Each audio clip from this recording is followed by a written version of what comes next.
오늘은 이제 7월 첫째 주부터 7월 첫날부터 우리가 묵상하고 있는 묵상 본문들이 야고보서입니다. 이제 야고보서 끝나면 이사야로 넘어가는데요.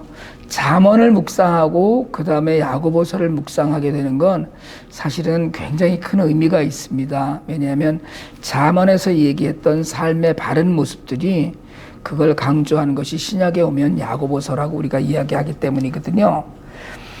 그래서 오늘 이 본문을 가지고 스스로 책임질 일이라는 제목으로 하나님 말씀을 증거하려고 합니다. 종교개혁가 마틴 루터는 야고보서를 가리켜서 지푸라기 서신이다 이렇게 얘기를 했어요. 이게 왜 그러냐면 대부분의 그 성경들은 서신서는 믿음을 많이 강조합니다. 물론 대부분의 서신서라는 것이 주로 바울의 서신서를 중심으로 이야기하죠. 근데 그것도 그냥 믿음이 아니라 오직 믿음, 오직 은혜 그렇게 강조해요. 그래서 바울 서신에서 믿음을 강조하는 데 비해서 야고보서는 행위를 강조합니다. 사실은. 그래서 은혜의 복음, 그 은혜로 주시는 복음이 잘 드러나지 않는다고 마틴 루터가 여긴 거예요. 근데 이 이야기는 맞는 이야기입니다. 야고보서는 행위를 유난히 강조해요. 그러나 그렇다고 해서 루터가 이야기한 지푸라기라는 폄하는 가당치 않습니다. 옳지 않은 얘기예요. 한국의 유명한 신약학자 최영삼 교수는 이 지푸라기에 빗대서 야고보서가 없는 교회를 지붕 없는 교회라고 그랬거든요. 그러니까 바울이 신학의 모든 토대를 닦았다고 하면, 기초를 닦았다고 하면 그 기초 위에 벽을 세우고 지붕을 얻는 일은 바울 서신 뒤에 나오는 공동 서신들, 이 히브리서나 또는 야고보서나 유다서나 베드로 전후서나 이런 공동 서신들이 감당한다는 뜻이기도 하고요. 야고보서는 믿음으로 얻는 우리가 이신칭이라고 그러잖아요. 믿는 것으로 의롭다함을 칭함을 받는다거나 또는 이신득의라고 하는데 믿음으로 의를 얻는다, 이런 구원을 얻는다는 얘기죠. 그런 사상의 기초로 해서 구원받는 행위, 그러니까 구원받았잖아요. 그런데 그 구원받은 자의 삶 자체인 믿음의 실천적인 측면을 강조한 서신이에요. 그래서 이 야고보서에는 산상수훈의 교훈이 자주 소개되고 잠언의 여러 교훈들이 자주 등장합니다. 또 믿음이 있다고 하면서도 행함이 없는 성도들을 향해서 준엄한 경고와 질책도 담고 있어요. 근데 이 신약극의 순서대로 복음에 관해서 좀 말씀을 드리자면, 예수님께서 요한복음 5장 24절에서 내가 진정으로 너희에게 말한다. 내 말을 듣고 또 나를 보내신 분을 믿는 사람은 영원한 생명을 가지고 있고 심판을 받지 않는다. 그는 죽음에서 생명으로 옮겨갔다. 이 말씀이 복음이에요.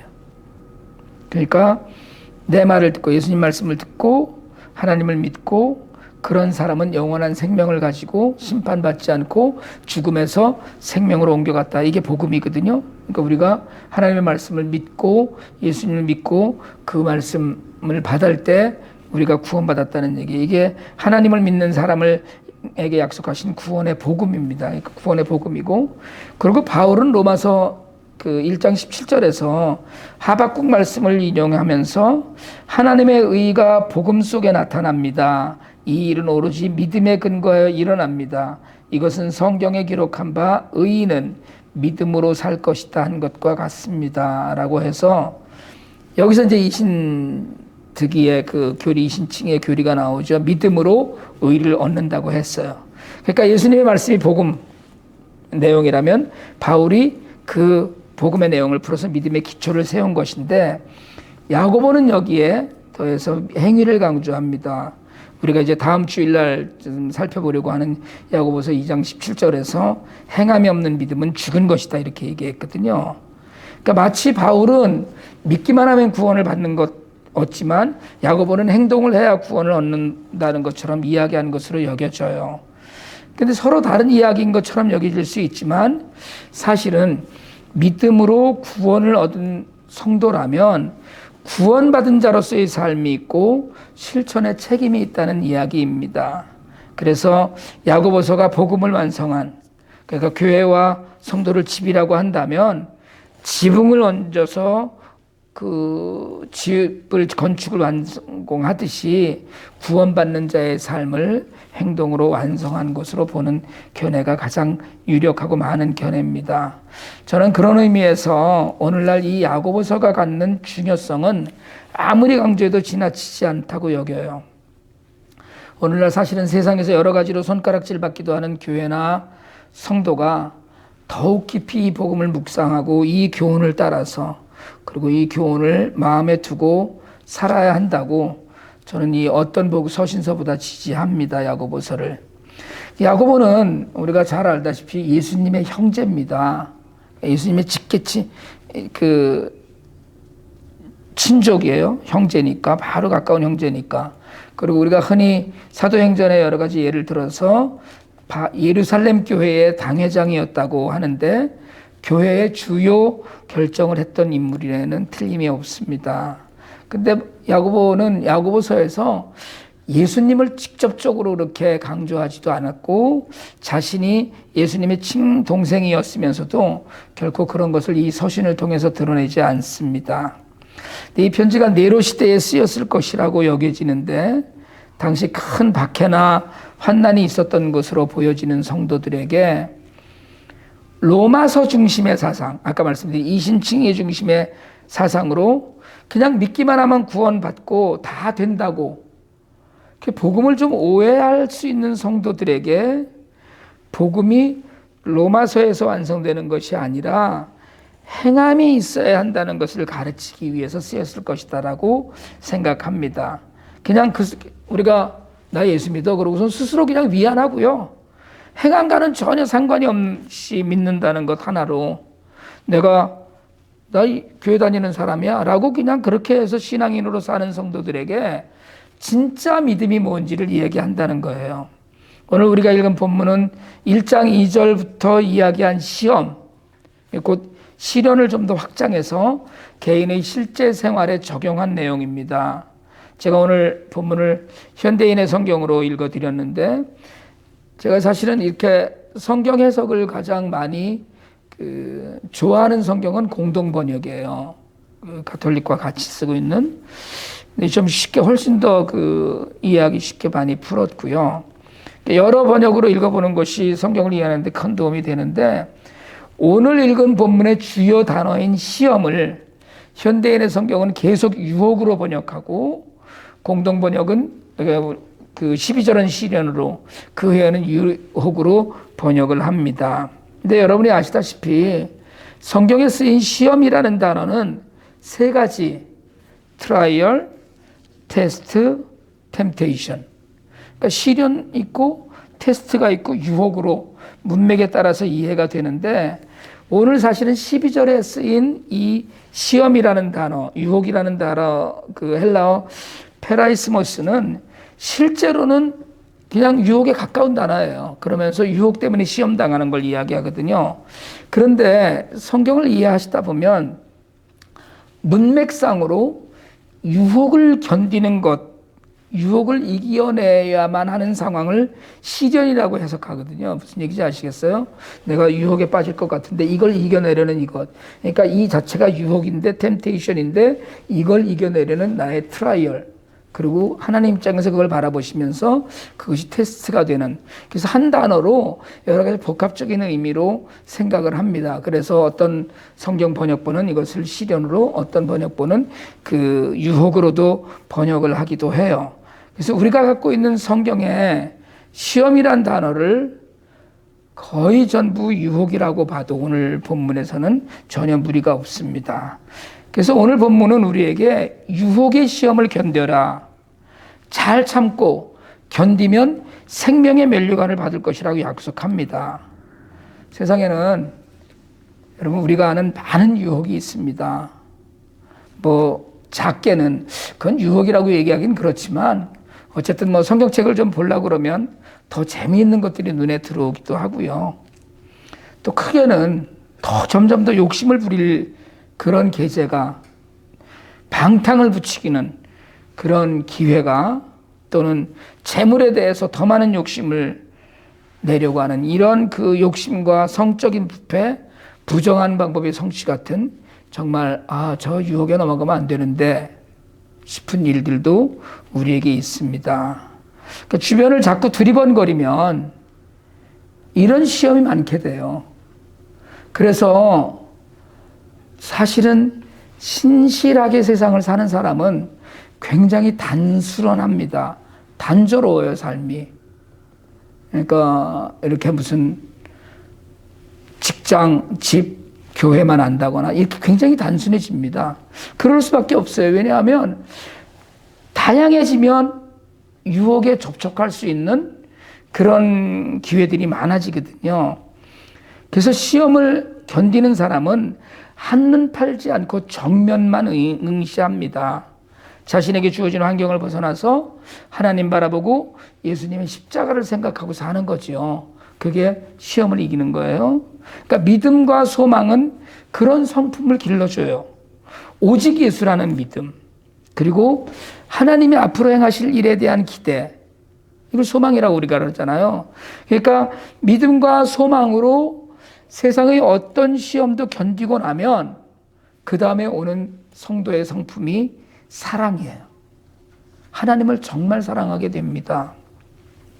13절부터 우리가 오늘 본문에서 직접적으로 유혹에 관해서 야고보는 가르치거든요. 이게 이 편지가 1장 1절에서 얘기하듯이 온 세계에 흩어져 있는 12지파라고 지칭한 성도들에게 전한 가르침인데, 이게 쉽게 살자는 이야기가 아니에요.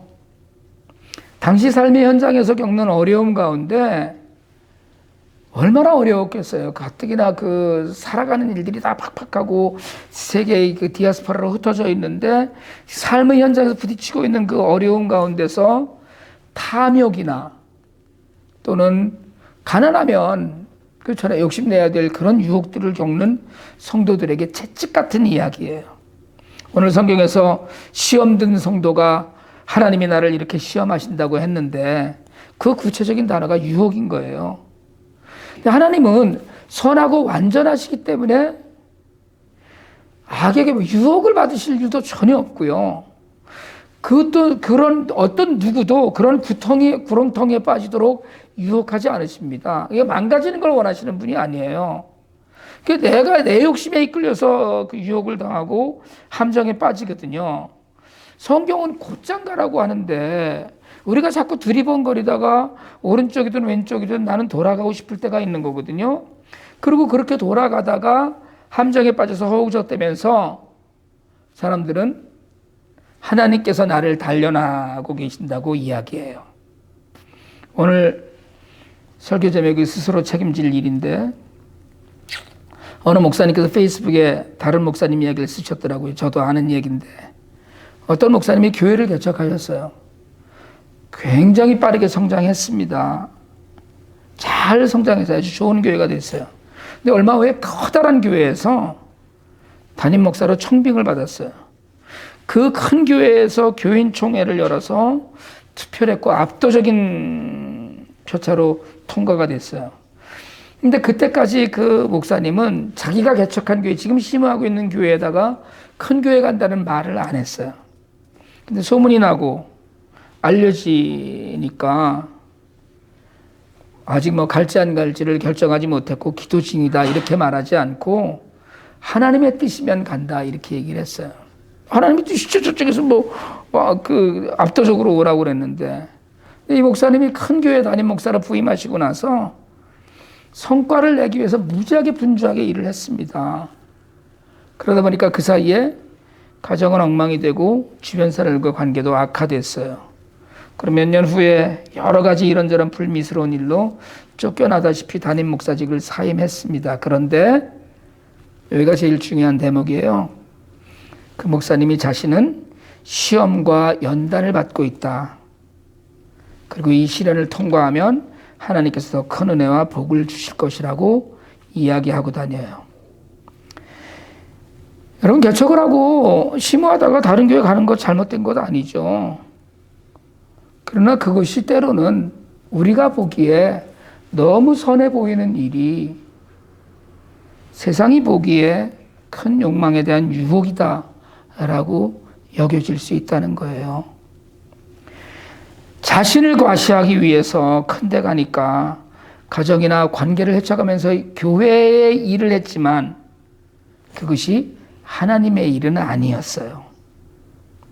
그런데도 그는 자신의 실패가 전적으로 하나님의 시험과 연단이라고 합니다. 맞나요?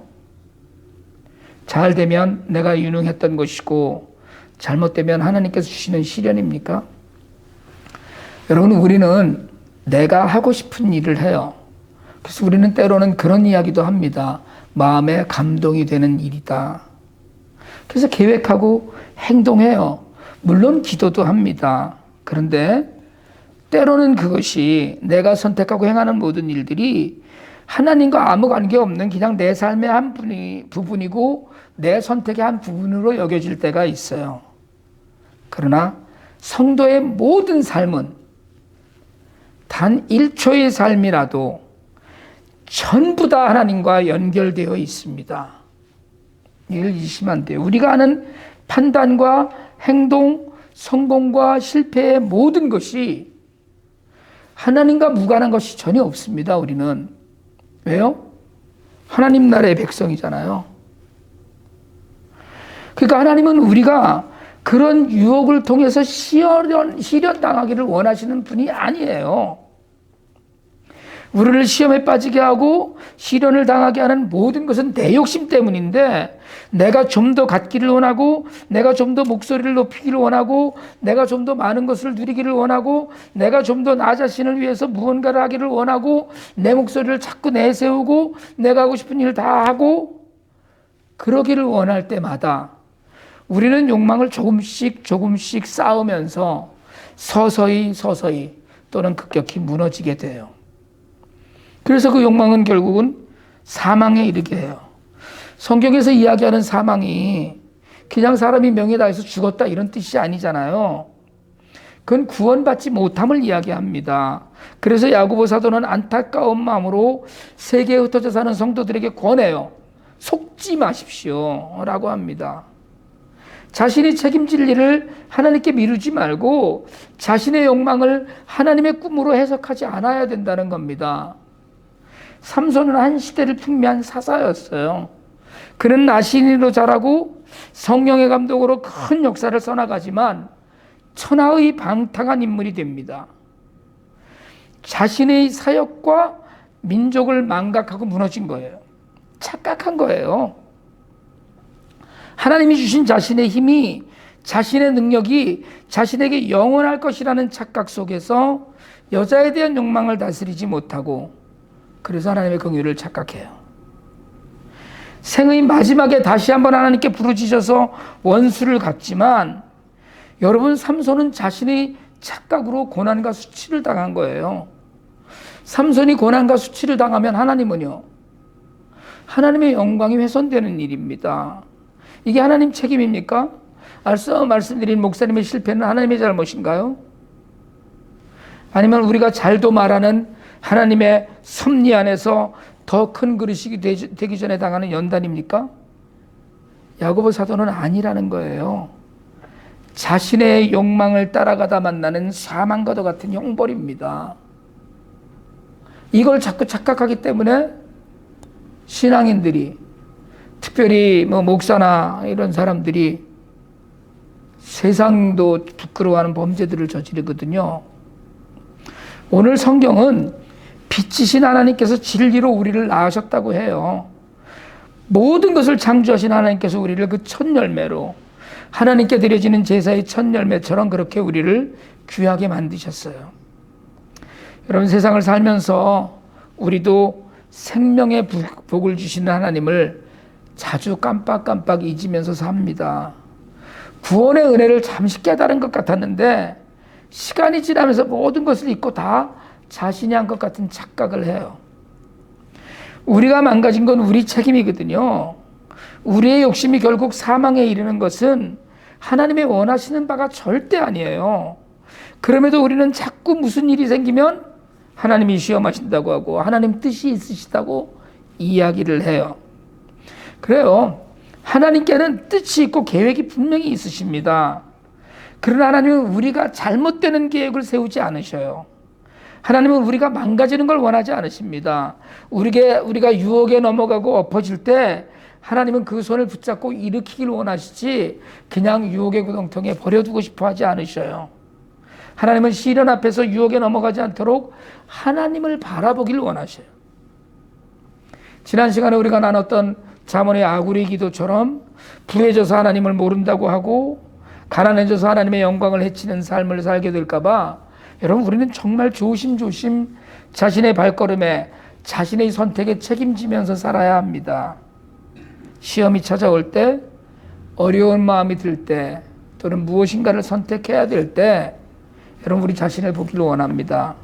말씀을 묵상하면서 끊임없이 자신과 대화해야 돼요. 물론 하나님과 대화도 해야 되지만 자신과도 대화해야 됩니다. 정말 우리의 삶은 하나님을 향하고 있는지, 내가 지금 사랑하고 좋아하고 쫓아가고 있는 것은 하나님을 사랑하는 마음에 비추는 빛인지 우리가 이걸 좀 판단하려고 애써야 합니다.